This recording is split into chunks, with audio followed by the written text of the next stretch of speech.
Welcome back to another edition of the Knight Report podcast. I'm your host, Mike Broadbent. Joining me once again is my co-host, Richie O'Leary. Today, we are going to preview the Akron Zips. They play Rutgers at noon on Saturday. Joining us is Perry McCarty. He covers the Gamecocks, the South Carolina Gamecocks for Rivals.com, but he's also a follower of the Akron program. He lives right outside Akron, so he knows a lot about the team, and he'll fill us in on a lot of what Akron does, their coaching staff, players to watch, things like that. But before we get into all that, this podcast is presented to you once again by Knight and Day Apparel.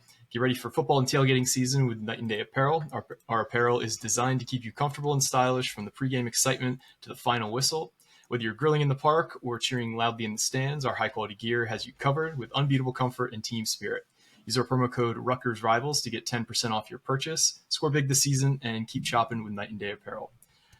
So Perry, tell us a little bit about how you became an Akron fan from the outside looking in. Yeah, moved up to Ohio a couple years ago, and really took interest in Akron once Joe Moorhead took over. Big Joe Moorhead fan.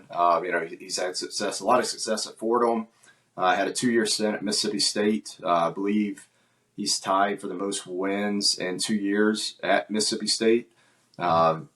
Some things didn't go quite right the way I guess their program wanted it to be, and so they let him go. And he's been the offense coordinator at Oregon and Penn State, put up a lot of big numbers there. So it's kind of fascinating to follow coaches that decide to take a step back, take a big, monetary decrease in pay, and rebuild one of the worst programs in college football. I think when he took over, you could probably have a debate between Akron and UMass as the worst program in FBS football. So he's had quite a challenge ahead of him.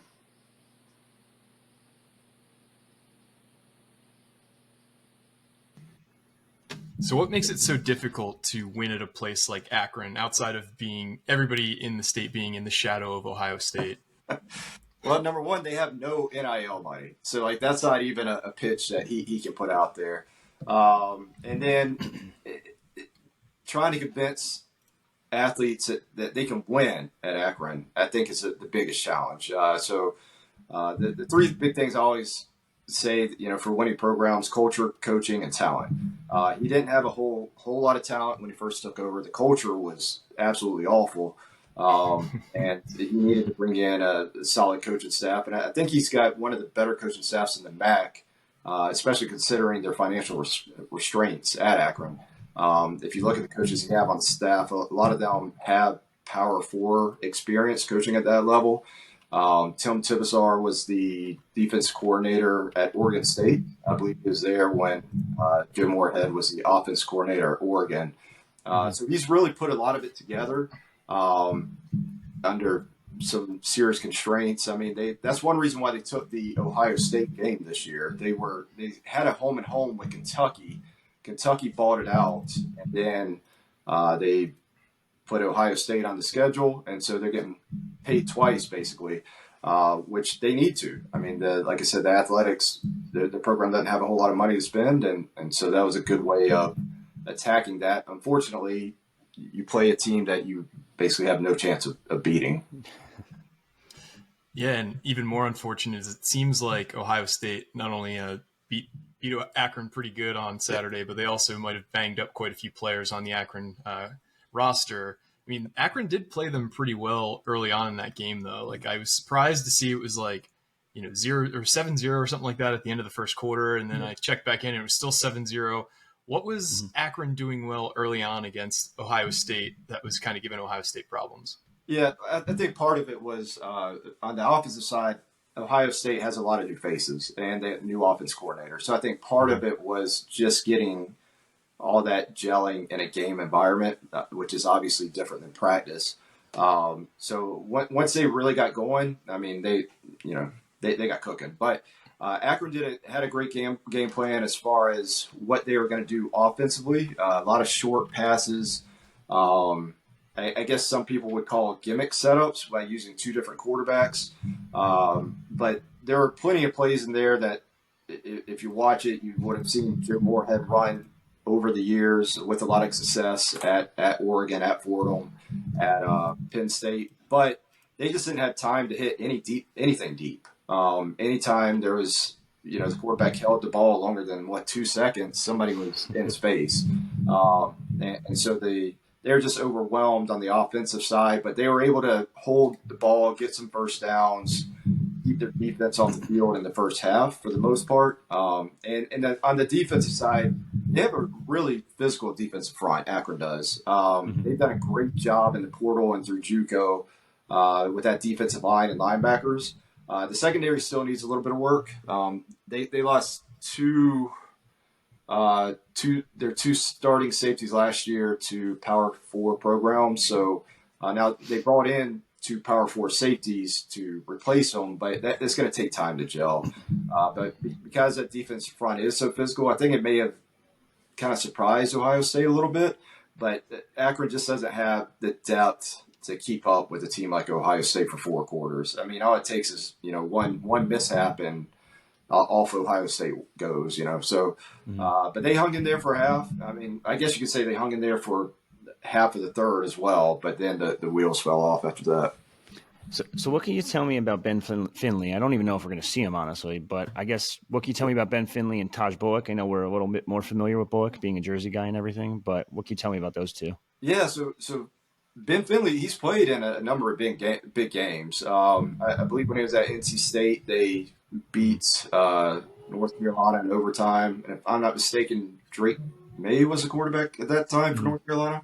And he went out to Cal and played some games there. He did have more interceptions and touchdowns for his career coming in.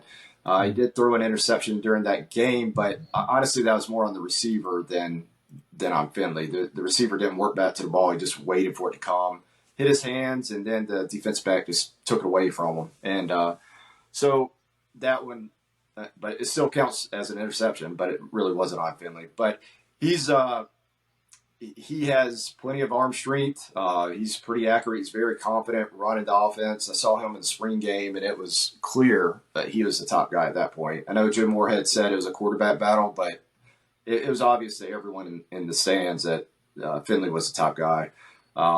So he is a talent. He has some speed. He can get out the pocket and go, but he took an absolute beating in that game against Ohio State. I don't know. I was surprised to see him even come back in that game. So I don't know what his status is going to be against Rutgers. Taj Bullock, he looked much better against Ohio State than he did at all of last year. But to be fair to him, even though he was a redshirt sophomore last year, and he didn't have much playing time coming into Akron. So last year was his first full year of actually seeing game time, and he looked like a young quarterback who hadn't had much time. He does have a big arm. He's a bruising runner. He has plenty of speed. They lined him up at tailback, at tight end, receiver. Many places they could put him in that game against Ohio State. I'm sure they'll keep doing that this year if they're able. I don't know how consistent he is throwing the ball downfield. I think 8 of his 9 passes were under 10 yards against Ohio State. So remains to be seen if he can really carry the load for a full game if he has to. And you talked about the defensive line. Who are some names to keep an eye on along that defensive front for the Akron team? Absolutely. Defensive end CJ Nunnally. He was first team All-MAC last year. He made some plays against Ohio State. He certainly wasn't overwhelmed by any stretch. They tried to run his way a couple of times, and he took on the double teams and pretty much stuffed it. Very impressive against a team like Ohio State. But he led the MAC in sacks last year. They got him out of JUCO. So he's a name to watch. On the other end is Bennett Adler. He's a senior. He's one of the holdovers from the previous staff. He's not going to wow you with anything, but he gets the most out of his ability. And then they have a 4-man rotation at defensive tackle. So they've done a really good job of filling that spot. Marcus Moore is a name to watch there. Lavea from New Mexico State, he transferred in last year. He's a name to watch there. And at linebacker, that's really where the strength of their team is. So Brian McCoy, who was a third-team All-MAC player, at the end of last season. And Tavius Fish, he was a JUCO transfer. So they were 1 and 2 in tackles on the team last year. And then they also have Shamon Cooper, who transferred in from Illinois.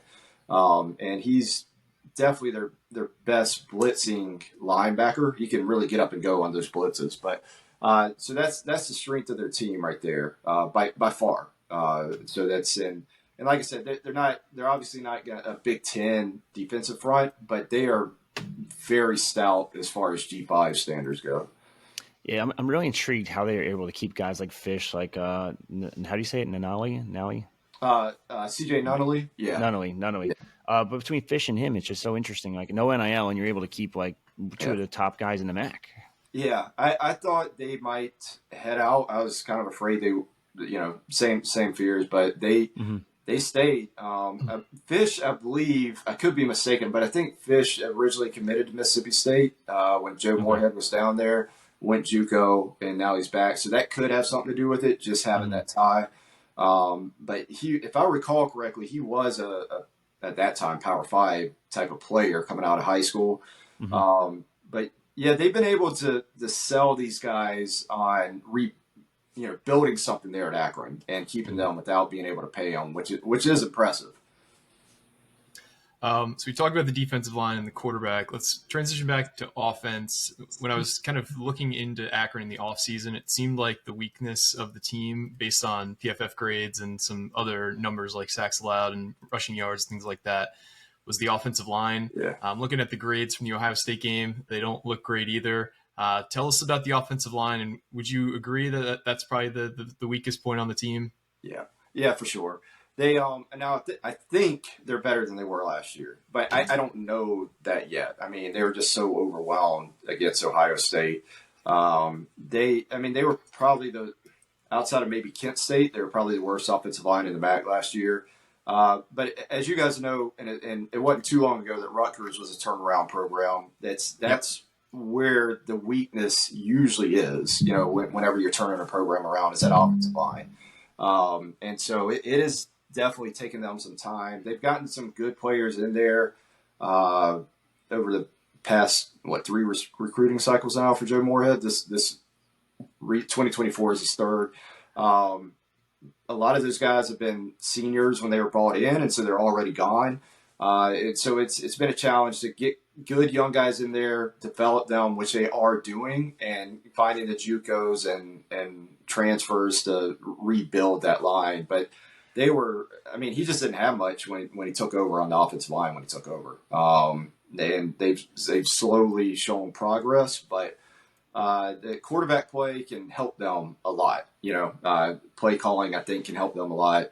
A lot more quick action stuff can really help, I think, that O-line. But they are more athletic. They can, on the plays where they need to get out and get to linebackers, or maybe on a screenplay where they need to get out in space and run a little bit, they have that. They have that type of athleticism. So they have the ability to do more this year, but it remains to be seen if they're able to consistently do that.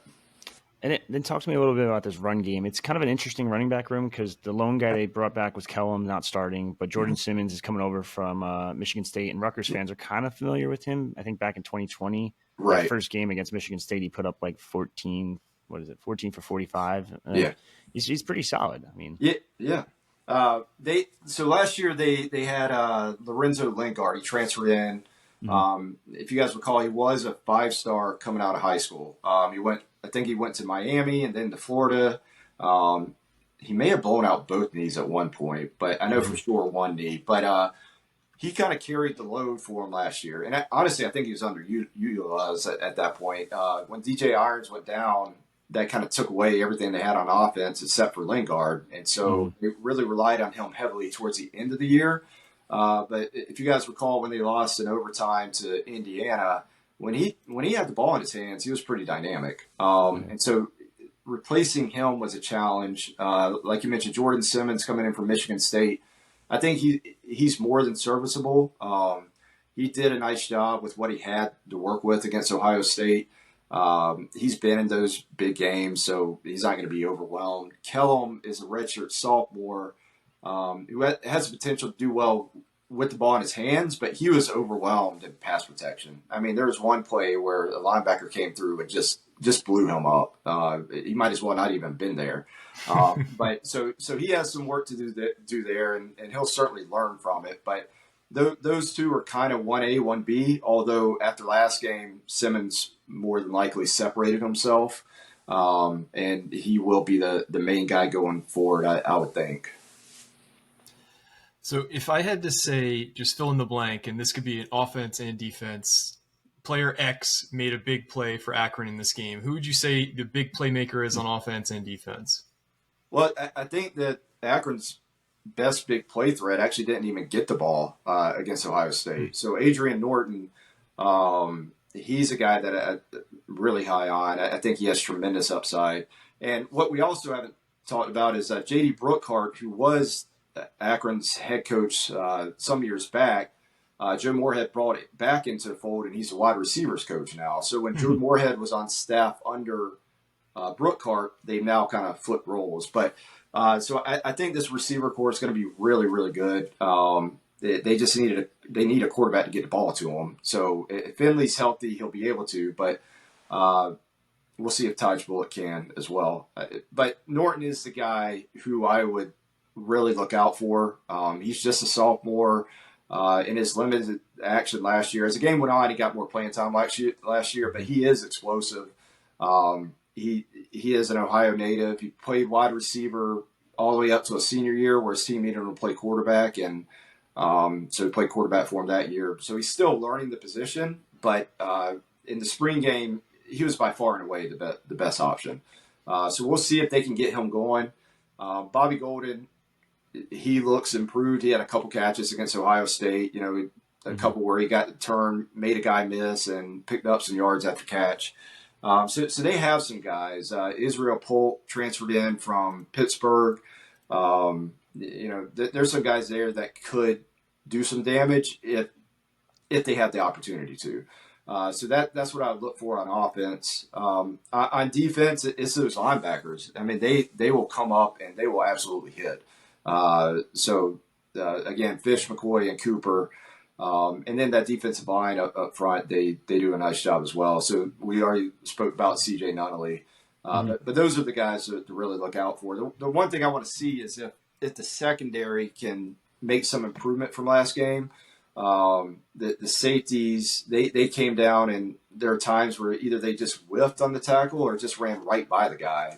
I don't know how that happens, but there were some times like that. And the cornerbacks need to show some improvement too. I'm not sure how much depth there is there. They had Joey Hunter transfer from South Carolina, and Golden Nelson, who was transferred from Memphis. Those are the two starting guys. I'm not sure how much there is behind those guys if they go down. So that secondary is a question mark. There's athletic ability there, but I don't know. I don't know what they have yet. Yeah, that's fair.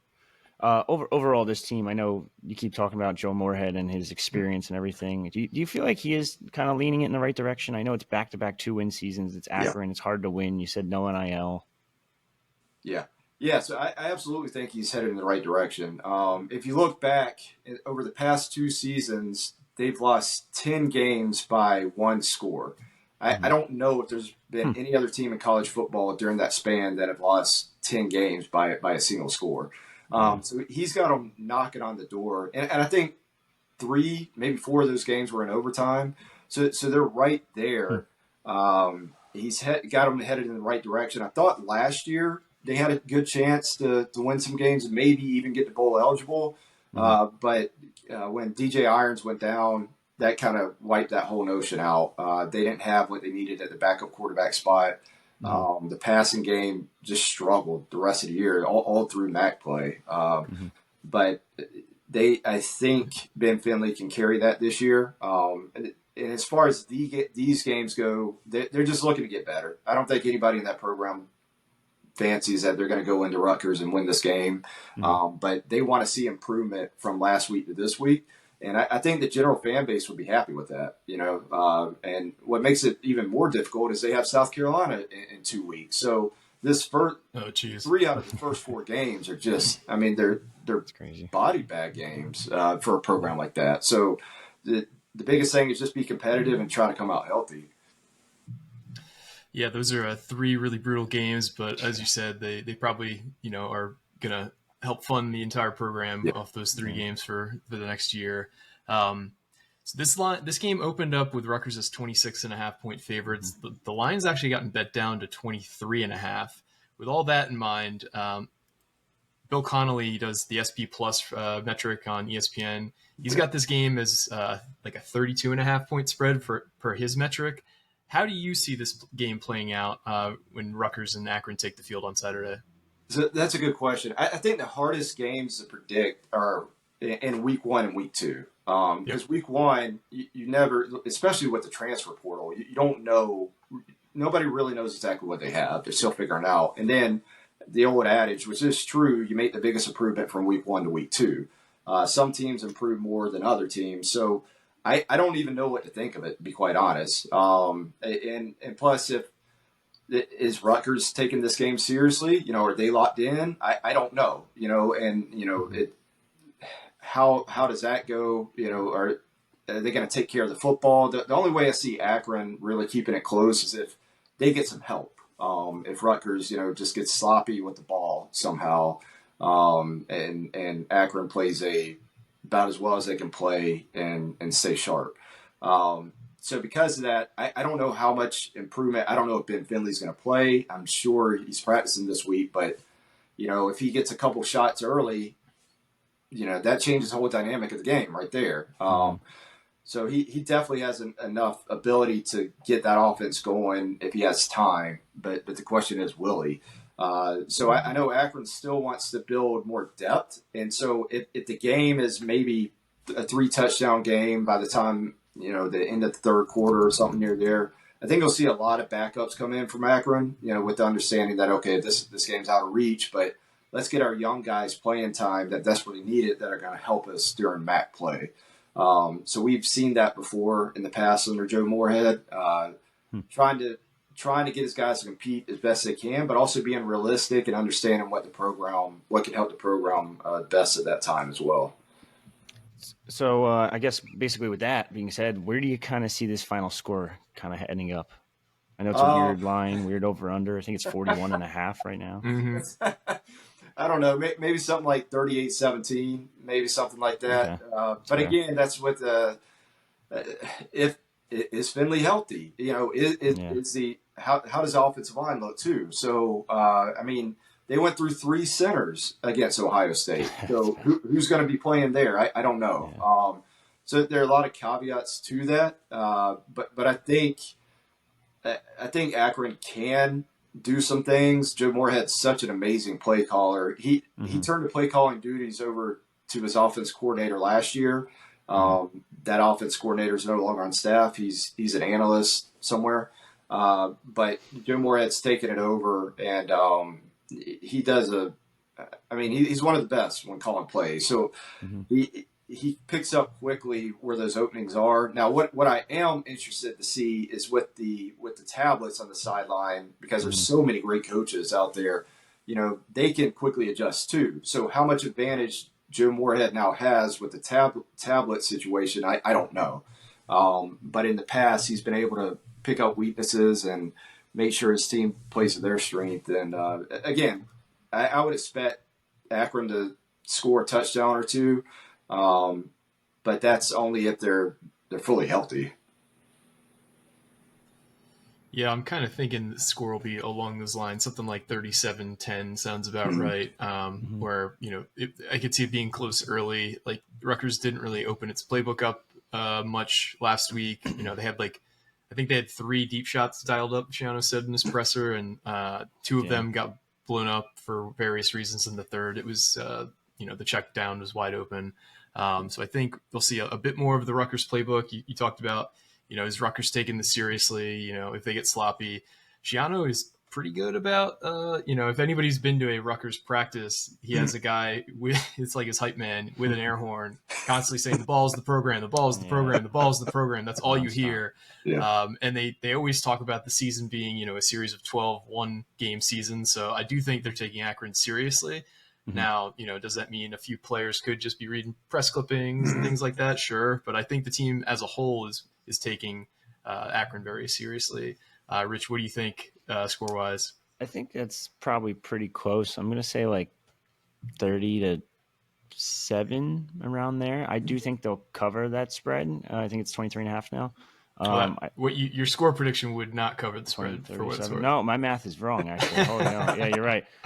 Never mind. But 30, I'm going to go 30-7. I don't think they're going to score much, if at all. I think they'll let Akron maybe score an early one, and then it's like, oh, okay, hold on, holy shit. Like, let's turn this around real quick. Like, we can't allow them to do this. It's a MAC team. End of the day, I think I said it on one of our pods. A MAC team has beat a Big Ten team 14 out of the last 15 years. So right. Yeah, I think last year was the only year it didn't happen. Right? Yeah, so you got to be careful. Yeah, Akron had the chance. They had Indiana on the ropes and missed the game-winning field goal and lost it in 4 overtimes. So yeah, Akron messed it up last year.